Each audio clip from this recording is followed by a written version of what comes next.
Warning, this content may be upsetting or disturbing to some audiences. A bunch of rich people on a forum discussing the best ways to abduct children. People who have been on the deep web, what's the scariest thing you've found? I used to take pictures of drugs for a local Silk Road dealer. I was over his house once and he was testing out some onion links, and he suddenly said, "Oh my God, look at this." It was a site where a guy in America would have sex with the corpses of dead animals, and post his experiences with graphic pictures and descriptions. If you scrolled a bit further you saw he moved on to humans. I walked away from the computer pretty quickly. A hitman site. No idea if it was a scam. I'd be willing to bet they just take the money and run, but I noped out quick anyway. It was like you pay them the equivalent of $5,000 upfront in Bitcoin, and they kill someone of your choosing, and cover it up and you pay the rest later. Scary as hell. While randomly clicking around Tor one night I found a site with a riddle and a text box to enter an answer. After figuring it out it took me to another page that had a message to decode and another text box. Basically every page was a puzzle and got harder every time. I was 15 and not very smart with those kinds of things, so I found a forum where other people had discovered the site and were talking about it. Apparently on the final page it just displayed a date and a quote from Alice in Wonderland. I believe it was just a site made to be some sort of entertainment for very experienced decoders and programmers, but there was speculation that it was a hacker recruiting site, similar to Cicada 3301. Either way, it creeped me out a lot. I got really curious one weekend and set out to see what's been being kept from me. It's both full of interesting and dark things, but it's mostly stuff I don't want to be a part of. Some things I had ran across or found sites for were drugs, weapons and counterfeit money deliveries. A hitman who only took cryptocurrencies and would only do adults. I didn't see prices, but he said it could take around a month for him to find and execute in a safe way for him. He said he'd prefer you don't do people you know though. But like, what's the point then?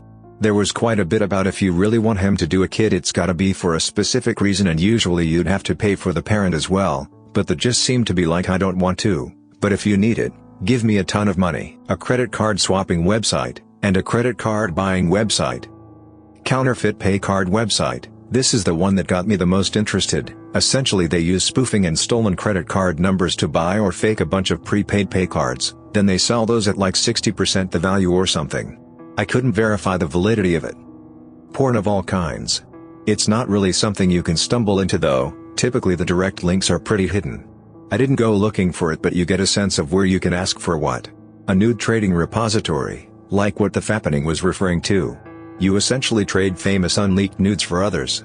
I had nothing, so it was essentially a strange Craigslist of like, I need pics of person X, I have pics of person Y and person K unleaked, I can trade.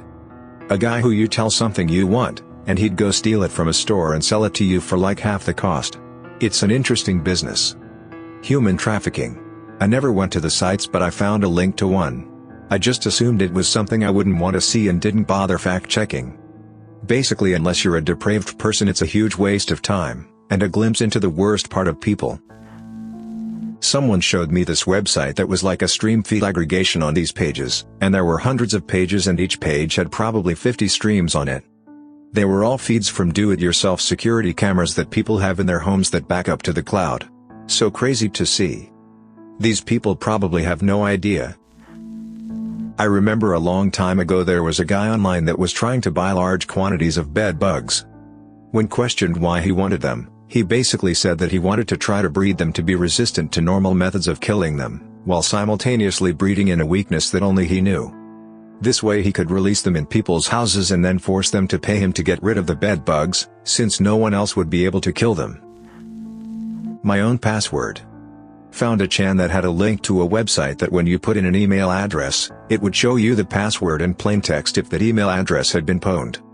Typed in one of my old, now closed, emails, and there it was. Just a blank page with my email address and password on it, sitting right there for anybody to find. The scariest thing I saw was stolen credit cards or other identity theft items. Stuff that made it very easy to assume another person's identity. Things like child porn, torture videos, etc. are generally either fake stories or so hidden away that you wouldn't just accidentally stumble upon it. There are lots of easily available drugs, logins to websites, guns and weapons, though I'm confident most of those are honeypots. Back in 2015 with the Charleston shooting, there were many news reports on Dylan Roof's white supremacist website and the pictures that he posted.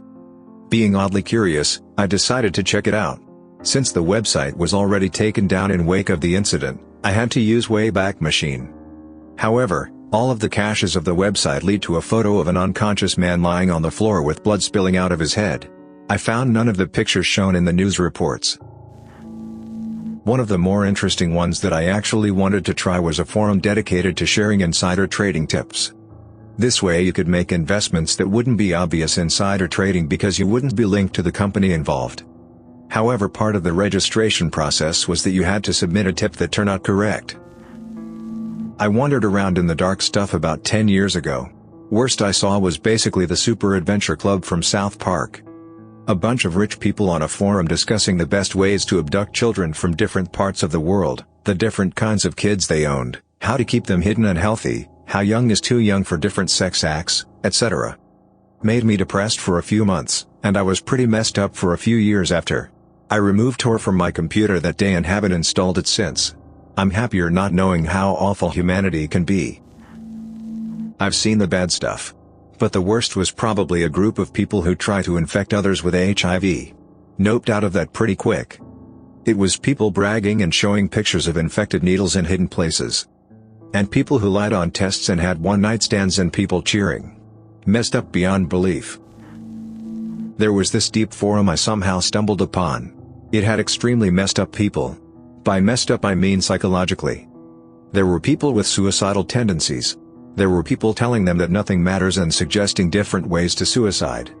There was this section dedicated to seducing family members for incest. I remember reading a dude's post saying that he's having feeling for his real sister. He tried a lot but she rejected him, calling him crazy. He killed his sister. He then committed suicide because he couldn't take it. This made it to news and gave me shudders. I was incognito so had no history. I couldn't find that site again after that the way I did before. When I was about 12 to 13, I used to browse through Tor all night and just scroll through whatever my naive butt could find. Aside from the usual gore and CP that was floating around, I saw this one page that still haunts me now. This guy ran an animal sanctuary out in Colorado with a bunch of different exotic animals. He would essentially rent them out to people who were into bestiality. Some of those animals looked so miserable, malnourished and chained up in the photos. I didn't even know what to do with that info at that age and just remember having nightmares about those animals. A friend of mine went digging and found a video of someone cutting a face from someone off his head and used it as a mask. Those are the type of videos that make me sick as hell. So this may seem like a nebulous answer, but the real scary stuff are the portals. By that I mean little doors hidden from everyone except the people who know that they are looking for. Seemingly innocuous sites that have clues hidden in the page source, or seemingly innocent image galleries containing images that have audio clues or other things embedded in the code that have to be extracted through specific means. When I was in college, the guy who got me into computers used to show me the ones he had cracked. One of them led to a PDF that was a copy of the original Anarchist's Cookbook, first edition, before it was heavily edited and stripped down. It had stuff in there including detailed chemical breakdowns of military-grade explosives, way deeper than just your typical "this is how you build a weapon" stuff. There were other, more sinister portals too. There was one that just led to a chat room he showed me that was some kind of ultra-occult LARPing stuff, except they would share ASCII image scans of super messed up things, like snuff-level violence, that you could really only see if you copy-pasted the code into a word editor and scaled it a certain way.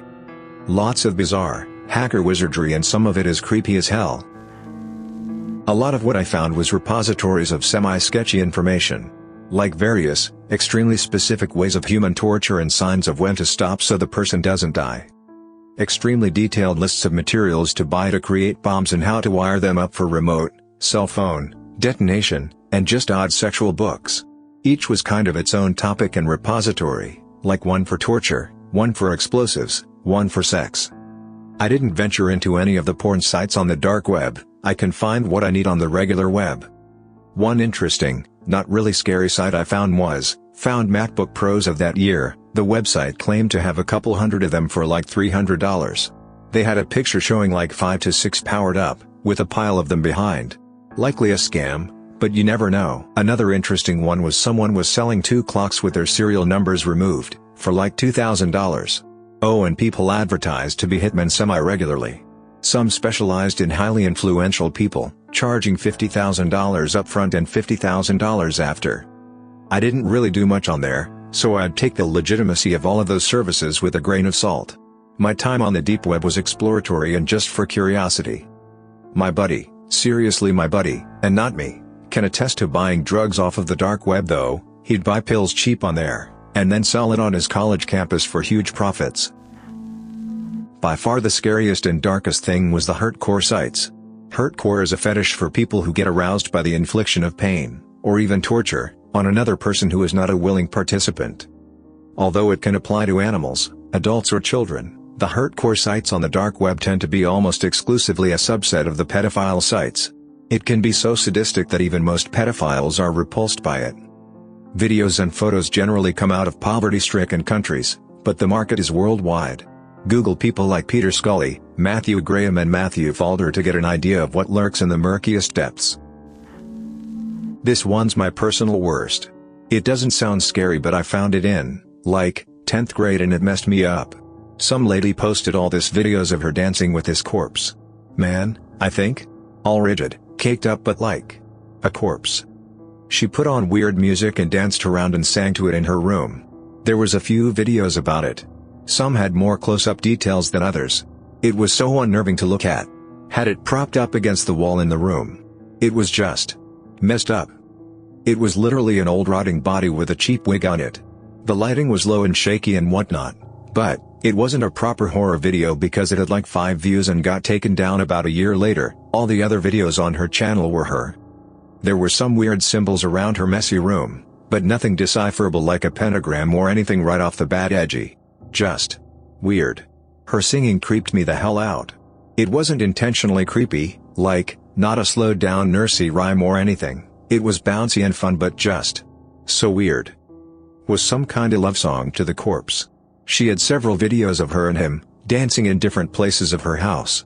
Was a normal looking low-income American style house. Weird as hell. I don't know. It just stood out to me for being creepy but genuine. God, this was like over 8 years ago. Downloaded Tor out of curiosity to surf the dark web. After entering and scrolling through the initial pages for drugs, legit US passports or at least they claimed, Silk Road, I got to a page that was like a crowdfunding website, except it's for hitmen. It seemed like people can post names of individuals they want to put a hit on, then crowdfunding begins. Once it reaches a certain amount, I remember it was $60K, but my memory is hazy, then a timer would appear underneath that person's page, which I assume was the time allotted for the hitman to do his job. The names are sorted from top to bottom by order of which individual's funding page is closest to their goal. Thanks for listening to Radio TTS, hit the subscribe button for more creepy videos. Remember, the world has its very dark corners, and humans are capable of doing evil things. The best way to deal with these things is to stay away from those websites and any kind of criminal activity, whether online or in real life.